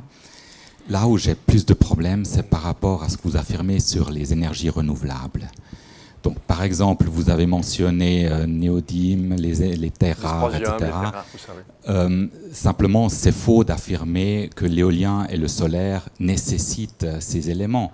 Donc, par exemple, le solaire, 95% est produit sans ça. Pour l'éolien, il y a aussi les très grands producteurs qui font les toutes grandes éoliennes sans 1 gramme de néodyme. Et aussi, par exemple, par rapport à l'Energy Payback Time, moi, toutes les études académiques que j'ai trouvées, elles indiquent que pour les toutes grandes éoliennes, c'est autour entre 5 et 11 mois, avec plutôt 5 à 6 pour les toutes grandes, c'est-à-dire on produit une première éolienne avec probablement du fossile, et après, genre 5 à 6 mois... On peut produire les éoliennes avec des éoliennes. Oui. Et par exemple... C'est ce que toutes les études académiques affirment. Vous verrez cette étude qui va sortir qui contredit complètement ça. Je me réjouis de la voir. Voilà. Mais par exemple aussi par rapport à l'acier, là j'ai passé un peu mon dimanche, heureusement sans grippe intestinale, à faire les calculs. Si on remplaçait toutes les énergies fossiles donc pour produire de l'électrique et aussi celles qui sont directement consommées par de l'éolien, en fait, bon, on en aurait besoin de quelques millions. Mais en fait, ça nécessiterait l'équivalent de 2 ans de notre production d'acier actuelle. Et selon le type, entre 2 et 7 ans de notre production de cuivre. Mais il faut quand même savoir que tout ce qu'on fait avec cuivre actuellement, dont bientôt on n'aura plus, on peut le faire avec de l'aluminium. Et là, on Ça en crée a des incendies dans les immeubles. Aluminium. On l'a arrêté aux États-Unis, on l'a utilisé à un moment donné. On a arrêté pour des questions d'incendie. Oui, mais bon, s'il y a un incendie dans une éolienne, bon, à la limite... C'est moins grave, mais pour produire de l'électricité, Voilà. c'est pas génial non plus. Mais enfin, bon. Mais il y a aussi d'autres problèmes, justement. Donc, c'est vraiment une question du renouvelable. Moi, je pense qu'il faut absolument baser tout ce discours sur des données solides, simplement parce que si le renouvelable est effectivement une solution, peut-être même nécessaire pour résoudre quoi que ce soit, à ce moment-là, moi, ça m'inquiète beaucoup de voir justement qu'il y a toute une montée de discours anti-renouvelables, un peu de tous les bords. Donc voilà, c'est un peu de ça que je voulais là, je suis d'accord avec vous. Moi, je ne fais pas un discours anti-renouvelable, hein, pas du tout. Je fais 2 choses. D'une part, déjà, la différence entre, si vous voulez, ce qu'on peut faire sur un pas de temps plus grand et ce qu'on peut accomplir sur un pas de temps de 12 ans. Sur un pas de temps de 12 ans, vous n'allez pas remplacer mon petit filet, ça on est d'accord. J'ai bien dit tout à l'heure, en revanche, sur le temps plus long, avec un investissement, effectivement, c'est une chose intéressante. Maintenant, souvent, les calculs qu'on fait, c'est ce qu'on appelle du ROI strict. On ne prend pas, et c'est ça la différence avec le calcul dont j'ai parlé sur l'éolien, c'est que là, on fait du ROI étendu, c'est-à-dire on va prendre toutes les consommations d'énergie additionnelle. Maintenant, effectivement, sur les panneaux solaires, c'était les Silevo les premiers, on les fait sans ces métaux.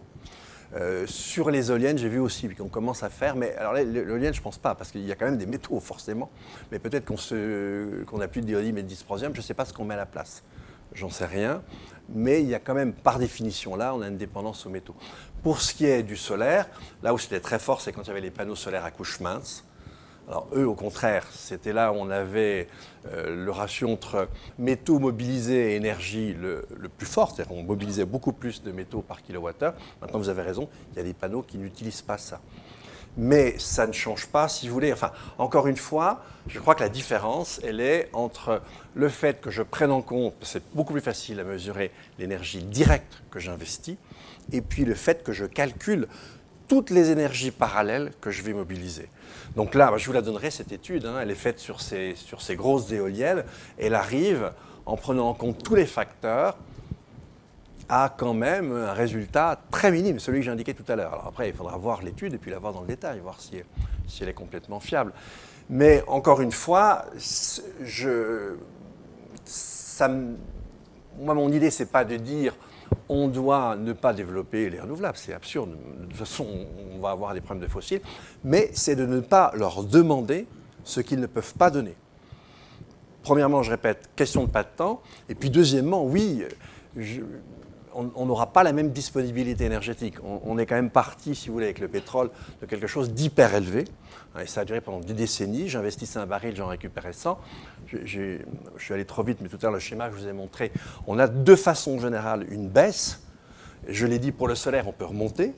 Mais encore une fois, c'est très difficile de le calculer parce que dans 10 ou 15 ans, où j'en serai en termes de consommation énergétique pour aller chercher. Alors, vous allez me dire qu'il n'y aura pas de métaux, mais pour aller chercher d'autres choses, il y aura une part d'extraction. Voilà, c'est faire si vous voulez, le lien avec tout ça qui me semble important. Mais évidemment, si on entend par ce que je dis le fait qu'on ne doit pas développer le renouvelable, le solaire, l'éolien, au contraire, je vous ai bien dit tout à l'heure que le solaire était une technologie qui n'était pas à maturité. Et donc, avec des perspectives de ROI qui sont importantes.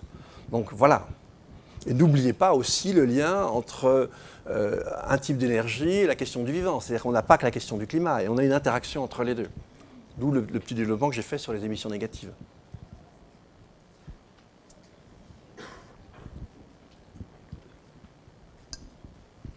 Oui, bonsoir. Bonsoir.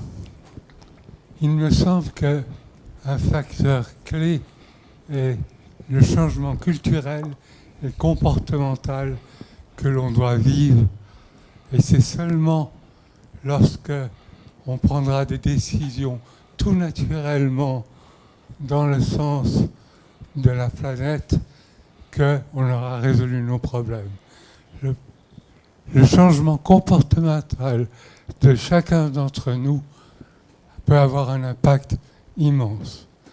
Et ce n'est pas au nom de la sacrée sainte liberté que l'on peut évidemment sacrifier ça. Alors, j'aurais une question, ou plutôt une demande au public. On a la chance d'être dans un pays où on peut faire une différence en votant.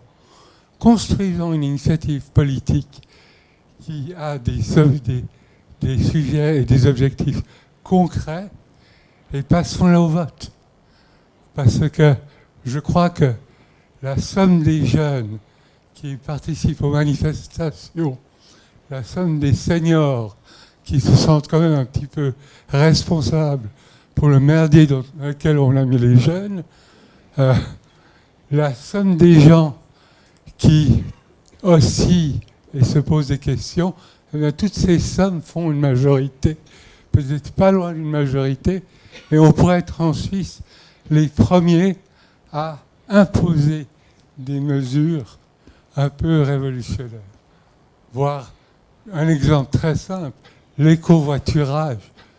L'écovoiturage n'a que des avantages. Vous n'avez plus, vous pouvez réduire l'écologie, les problèmes de gaz à effet de serre de façon notoire, c'est économique, vous n'avez plus besoin de construire des infrastructures supplémentaires. Le seul désavantage, c'est que vous allez devoir partager peut-être votre voiture avec une autre personne. Mais ça, en plus, ça peut avoir un aspect positif à travers les aspects communautaires. Donc, j'espère qu'on va pouvoir rapidement mettre sur pied une initiative que vous soutiendrez tous, évidemment. Merci. Alors, là, la question n'est pas posée. Hein. Mais la Suisse a déjà passé des initiatives comme ça, l'initiative pour une économie verte, mais c'était en fait, moi j'aime pas l'expression, mais l'idée c'était d'avoir en 2050 une Suisse avec une empreinte écologique au prorata de sa population égale à une planète. C'était pas simple. Hein. Il y a quand même eu, je crois, 35% de votants, donc un tiers des suffrages exprimés. Mais dans des villes comme Genève, Lausanne, Zurich, Bâle, on était légèrement au-dessus de 50%. Donc on voit qu'il y a un petit changement dans l'appréciation des choses. Oui, bonjour. Je voudrais surtout, c'est surtout la dernière phrase que vous avez prononcée qui me fait tiquer par rapport au suicide des 7 conseillers fédéraux. C'est une blague. Non, mais bien sûr. Mais là où ça me fait plus tiquer, c'est que, si j'ai bien compris ce que vous vouliez dire, c'est que tout ce qui est retraite et, disons, aide sociale en général, avec l'économie qui baisse de régime, ces aides, ces retraites et ces aides, elles baissent aussi. Donc ces gens qui sont complètement de ces aides, au final, on leur dit quoi ? Alors, le problème est très compliqué. En fait, de manière générale, il y a un recouvrement entre ce qu'on appelle les inégalités écologiques et les inégalités sociales. Tout simplement parce que la richesse, ça a toujours été un accès plus élevé d'un certain nombre aux ressources naturelles. Et quand vous regardez les petits modèles, le petit modèle Andy là, qui était sorti il y a une décennie maintenant, on s'est amusé à modéliser les effondrements antérieurs, donc circonscrits à certaines sociétés. Systématiquement, quand une société s'effondre, c'est parce que les inégalités explosent. Il y a même des cas où vous avez une société qui s'effondre alors qu'il n'y a pas de problème d'environnement et que seules les inégalités explosent. Donc on peut difficilement séparer inégalité environnementale et inégalité sociale. Une autre manière de rentrer dans le problème, vous avez vu ce qui s'était passé en France là, avec les gilets jaunes. On a eu une taxation du carbone assez maladroite, où vous aviez 12% seulement du fruit de la taxe qui allait à des infrastructures écologiques et le reste allait au remboursement de la dette de l'État. Et donc, effectivement, les plus impactés étaient ce qu'on appelle les précaires énergétiques, c'est-à-dire les gens qui dépensent au moins 10% de leurs revenus dans leur chauffage et l'eau chaude, sans même compter les transports. Mais là, c'était les transports qui étaient joués et les gens se sont révoltés. En revanche, je crois que c'est en Californie où vous aviez une taxe où la moitié allait aux infrastructures écologiques, donc aux renouvelables dont vous parliez, et puis l'autre moitié allait à l'aide des précaires énergétiques. Et en Suède, on a plutôt eu quelque chose comme ça, et on a une taxe carbone assez élevée, c'est plus de 100 € la tonne, plus de 120 francs la tonne, et ça a été très très long à mettre en place, de telle sorte qu'il y a une sorte d'assentiment général de la population. Maintenant, c'est vrai que dans l'état du système, les systèmes de retraite sont fondés sur la croissance, ou simplement vous prenez une journée à l'hôpital aux urgences, le coût carbone est gigantesque, etc. etc. En fait, tout notre système est quand même lié à une très forte, d'une part, dépense énergétique, et d'autre part, ne fonctionne pas sans cette croissance. Tout le système est lié à ça. Et donc, c'est ce qui fait qu'il est très, très, très difficile de desserrer les taux et de trouver un passage.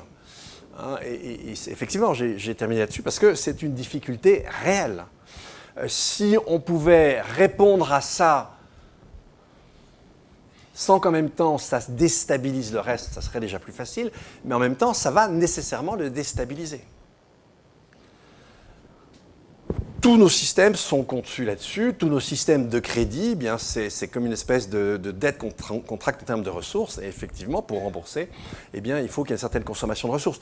Aujourd'hui, chaque point de... Alors, il y a quelques années, enfin même plus, une vingtaine d'années, en gros, sur 10% de croissance, c'était 6% de croissance monétaire, c'était 6% en général de croissance des flux de matière. C'est même plus élevé maintenant, puisqu'on a une croissance en termes de flux de matière qui est, depuis les années 2000, qui est supérieure à la croissance du PIB. C'est-à-dire chaque fois qu'on augmente le PIB, la consommation de ressources augmente plus que le PIB lui-même. Donc voilà, on est coincé dans ce système, mais il faut le dire, il n'y a pas de solution miracle. Et il va falloir tâtonner, chercher, et ça ne se fera pas sans difficulté. Alors, encore une fois, vous pouvez avoir deux systèmes dans ce cas-là. Vous pouvez avoir un système très inique, où on va garder un certain nombre de choses. Au nom de la sauvegarde de l'environnement, on va garder un certain nombre de privilèges pour un petit nombre. Ça, c'est une possibilité. L'autre possibilité, eh bien justement, c'est de dire, ben non, la richesse, c'est l'accès à, comment dire, c'est un accès supérieur aux ressources, et aujourd'hui, c'est se donner le droit de détruire plus les conditions d'habitabilité de la Terre. Et donc, compte tenu de ça, on devrait resserrer les inégalités de revenus. Maintenant, si effectivement on est limité en termes d'énergie, ça veut dire qu'il y a des choses auxquelles il convient de renoncer. Et après, c'est chaque fois des décisions et des partages douloureux à faire.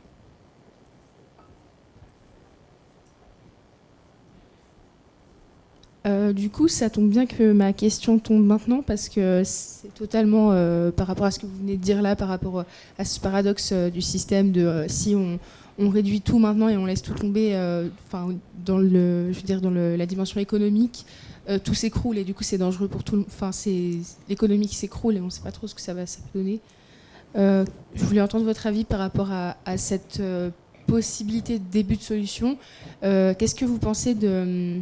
En fait, on continue tous encore pendant 2-3 ans à donner le change au niveau de la société comme ça, à travailler, etc., à avoir ce système de consommation, tout en apprenant à se donner les moyens de vivre de manière plus sobre et autonome, c'est-à-dire justement, venez tous à l'appel, par exemple. Faire de la permaculture, arrêter de manger de la viande, etc., faire ses propres habits, des choses comme ça.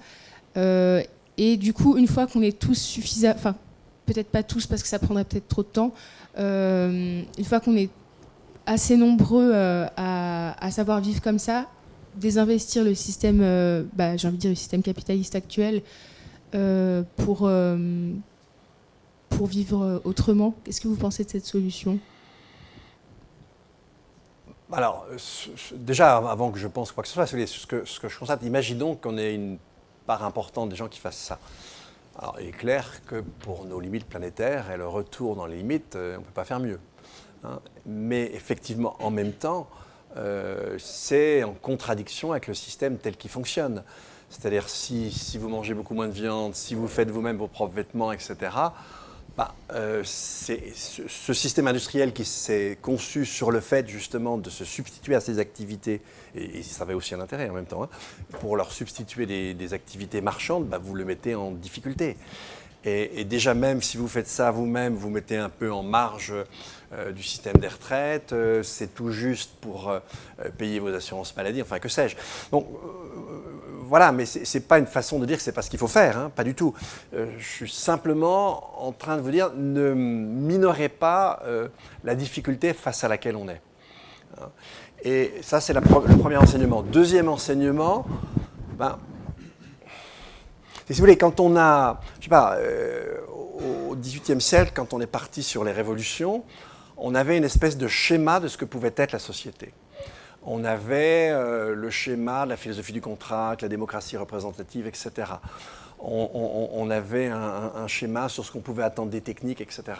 Là, aujourd'hui, on est dans une situation un peu comparable, c'est-à-dire on voit bien que le présent ne peut pas être maintenu indéfiniment, mais on est beaucoup plus pauvre sur notre imaginaire de l'avenir. Et on a, je ne sais pas si on n'a jamais eu un plan de société tout fait, mais enfin quand même, sur certains points, c'était relativement cadré. Et là, on est dans une situation plus difficile où, je veux dire, on est pris comme entre deux systèmes. Et quand on veut changer, aller plus vers les exigences du système Terre, on va à l'encontre des exigences du système économique, c'est très clair. Et alors, je ne vous ai pas montré tout à l'heure, mais je peux vous le montrer en 2 secondes. Je pense que ça vaut le coup quand même de vous le remontrer. Regardez par exemple, je vous l'ai enlevé tout à l'heure, mais ça devait être avant. Voilà. Vous avez là l'article 3 de la Convention 4 des Nations Unies sur les changements climatiques. C'est l'alinéa 5 de l'article 3. Il convient d'éviter que les menaces prises pour lutter contre les changements climatiques, y compris les mesures unilatérales, constituent un moyen d'imposer des discriminations arbitraires ou injustifiables sur le plan du commerce international ou des entraves déguisées à ce commerce. En clair, le maintien du commerce est plus important que la sauvegarde du climat.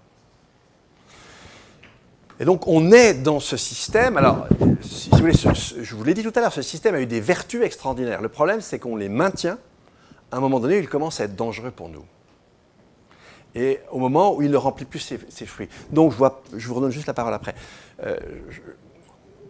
Effectivement, il faut aller dans le sens que vous dites, mais ne négligez pas que ce faisant, voilà, on rentre dans une période d'instabilité assez dure. Et on le voit bien aujourd'hui dans les élections, on voit vraiment apparaître, alors ça peut être aussi avec des gens qui l'entendent autrement, mais on voit bien un clivage écolo, puis disons même populiste, se faire. On l'a eu en Allemagne, aux États-Unis de certaine manière, entre démocrates, même si eux ils sont plutôt du côté du Green New Deal, hein, mais entre démocrates et républicains. On le voit ailleurs en Europe, on l'a vu en Autriche, et c'est une espèce de clivage qui est en train d'apparaître. Qu'est-ce que je voulais dire oui, je voulais profiter encore d'avoir la parole 30 secondes pour du coup vous encourager personnellement à tous militer pour que les institutions arrêtent de faire passer l'économie avant notre vie et donc rejoindre par exemple des mouvements comme la grève du climat ou Extinction Rébellion. Et voilà. D'accord, merci. J'approuve.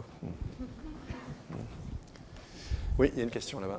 Ah, d'accord. Je ne voudrais pas contrevenir au principe de participation équitable des groupements politiques dans les médias en France, mais tu as évoqué l'infographie tout à l'heure là, en disant que les 7 conseillers fédéraux se suicideraient. Oui, c'est une blague. Hein, oui, bien sûr, mais comment... je ne leur veux pas de mal. Comment dans ta campagne aux européennes, est-ce que tu... Comment dire, tu mets en avant ces principes ou c'est plus quelque chose de plus... Ah non. Et comment est-ce que tu réponds aux accusations de totalitarisme vert? Ah ça j'ai commencé tout à l'heure, mais déjà effectivement non, je dis ce que je vous dis là, donc en fait mes chances d'être élu sont nulles. Déjà c'est assez rassurant. Mais disons qu'on cherche à donner une expression politique à la partie de la population qui décroche et qui se dit qu'effectivement ce système va finir par être très dangereux pour elle. Et pour le moment, cette partie de la population est mineure, mais en disant ça, c'est ce que je suis en train de faire avec vous, je ne minore pas les difficultés. C'est-à-dire la chose la pire qui pourrait arriver, c'est qu'on dise aux gens qu'on a une solution et que ça va être facile. Ça, c'est faux. Et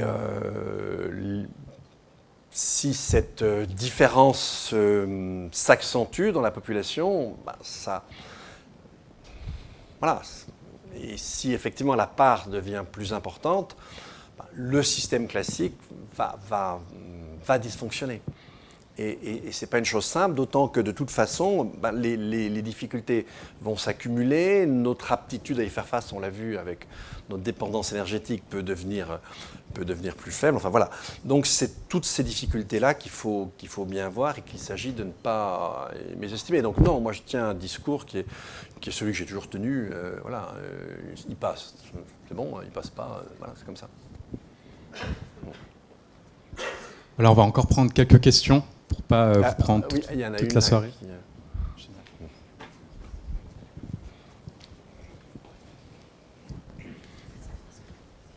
Bonjour et merci beaucoup pour votre exposé qui amène vraiment des thèses bien étayées et je pense de l'information de qualité.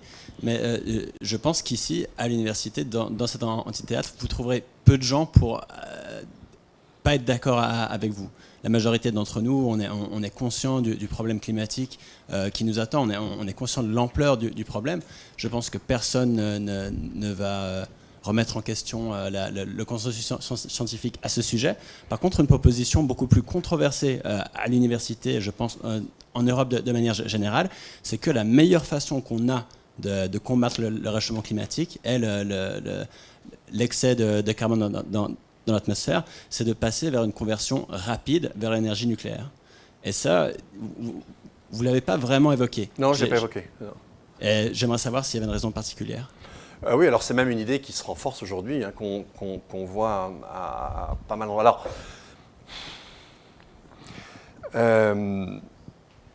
disons, ce qu'on constate aujourd'hui, c'est qu'en tout cas,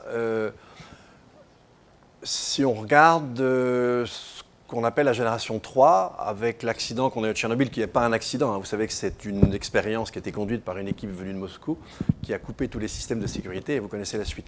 Si on voit Fukushima, on a eu Three Mile Island en mars 79, alors Three Mile Island, ça semble aller à l'envers, mais en fait, ce qu'on constate avec le nucléaire, et la grande fragilité du nucléaire, c'est que c'est une technologie qui exige pratiquement le risque zéro. C'est-à-dire que quand on a un pépin, et si on n'arrive pas à le réduire au début, si on laisse se développer quelque chose comme une fusion du cœur, on ne contrôle plus rien du tout. On le voit bien à Tchernobyl, il va falloir reconstruire un sarcophage, etc. À Fukushima, c'est franchement pas mieux. Et je vous invite à lire le témoignage de Yoshida, que j'ai fait publier moi aux presses universitaires de France. C'est tout simplement lorsqu'il est passé devant la commission parlementaire japonaise. Et c'est une partie des échanges de ce qu'il a dit, c'est absolument effrayant. C'est-à-dire d'une minute à l'autre, il se trouve déjà sans électricité, puisque précisément tous les groupes électrogènes ont été noyés. Alors après, on fait venir un groupe électrogène de l'extérieur. Il ne reçoit plus aucune information de ce qui se passe dans les réacteurs. Il est vraiment à l'aveugle. Il se bat pendant plusieurs jours. Évidemment, aujourd'hui, il est mort du fait des radiations.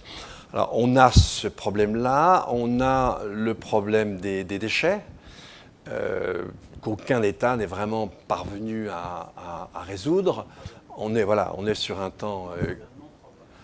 Les déchets ? Pourquoi c'est un non-problème ? Ouais.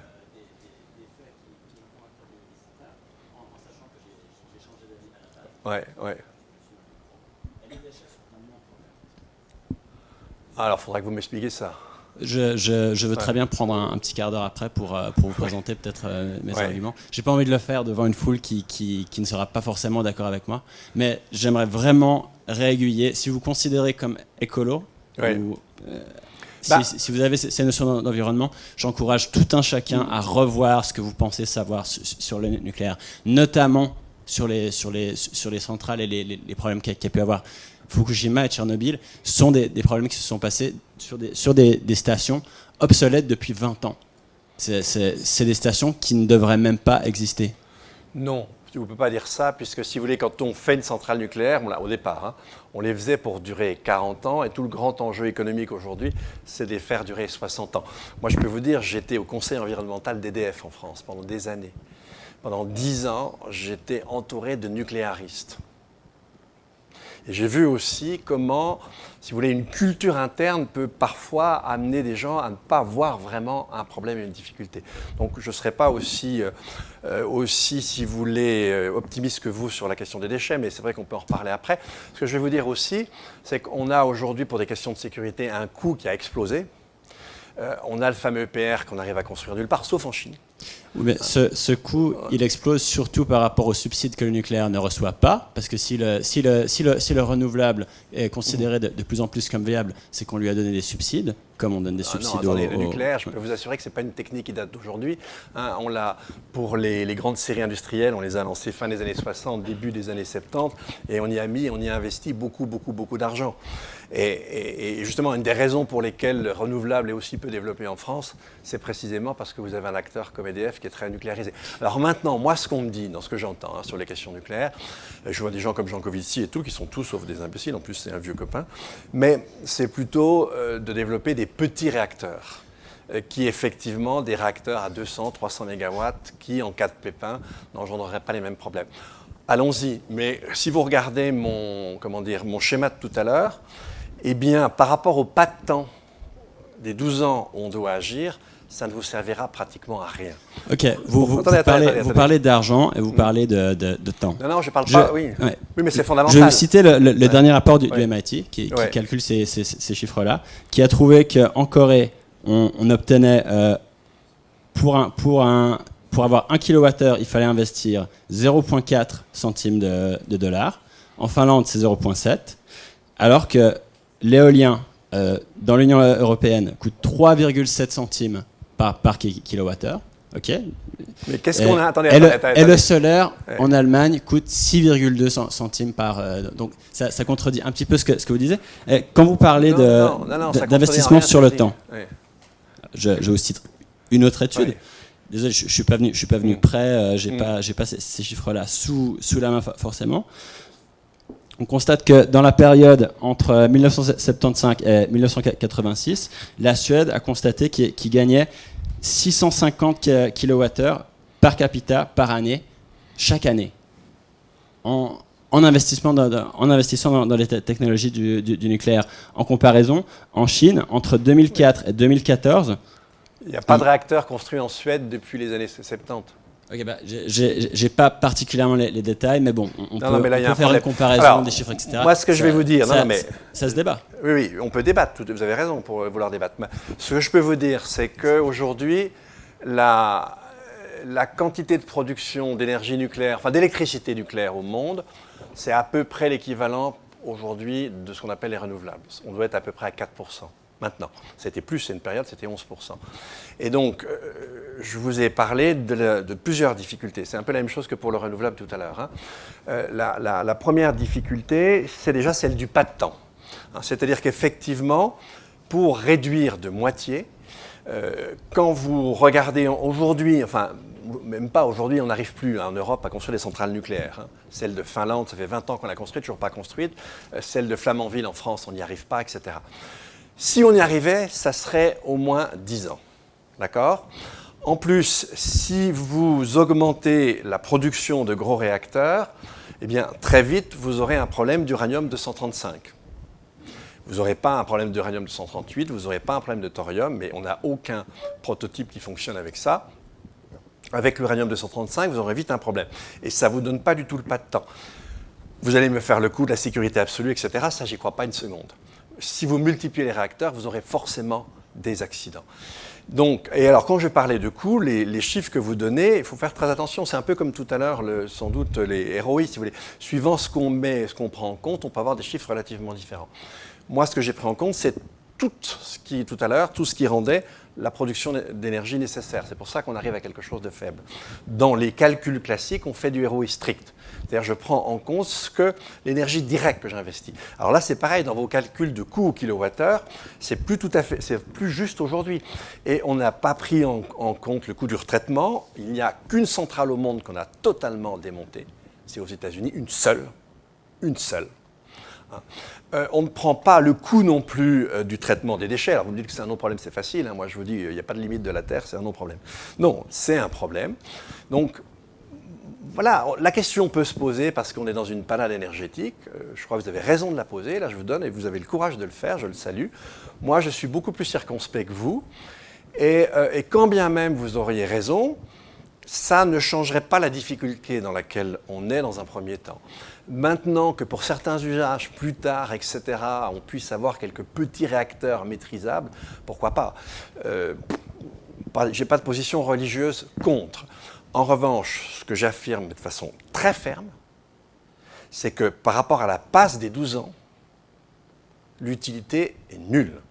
L'utilité, elle viendrait après, et pourquoi pas, mais il faut bien voir que, encore une fois, tous les autres handicaps de cette technologie.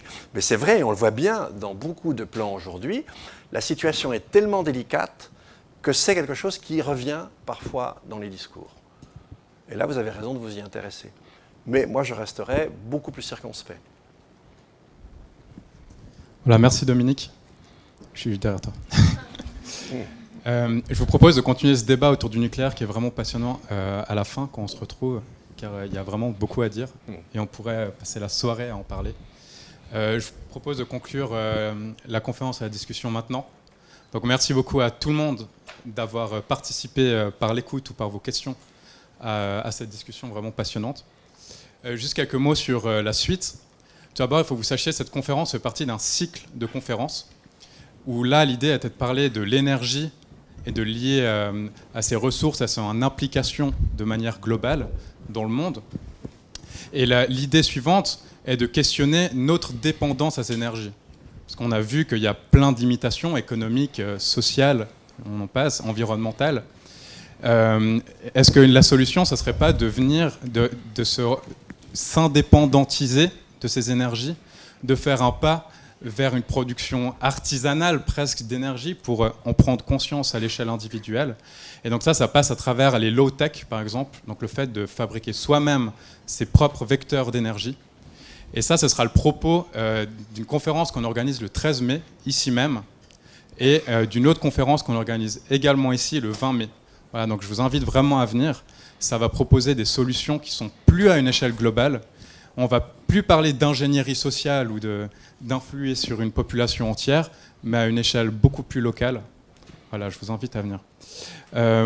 Avant de terminer, sachez qu'il y aura un petit apéro où on vous convie à la sortie de la salle à boire un verre pour continuer ces discussions, pour laisser tourner la machine.